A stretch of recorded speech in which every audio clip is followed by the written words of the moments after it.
ඉතා පස්වෙනි ස්ථානයේ හිමි කර ගන්නවා.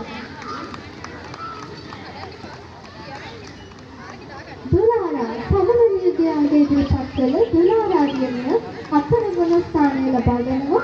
අතින්ම සඳහන් කරන්න ඕන ප්‍රථම දෙවන තෙවන ස්ථාන කවුද කියලා ප්‍රකාශයට පත් කරන්නේ කලින් කියන්න ඕනේ මේ විවිධ තරණය 2025 වසරේ ඉතාම තරඟකාරී ලෙස පැවැත්වුණේ අපේ සත්‍යන්තකී පෙරපාසල වගේම දරුවනු සාම්ප්‍රදායික අංග නොවන ඉදිරිපත් කළේ ඉතාමත් අප්ඩේටඩ් අංග.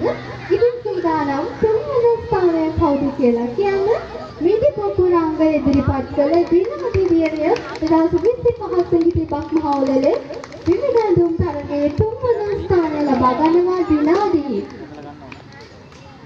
සුපපතුම් දුවේ ඔබට ඊළඟට දෙවන ස්ථානය ලබා ගන්නේ චෙස් YouTube channel එකක් කරපු උමේලිගේ YouTube channel එක දෙවන ස්ථානයට පත්වනවා 2025 සංගීත මහෝලලේ.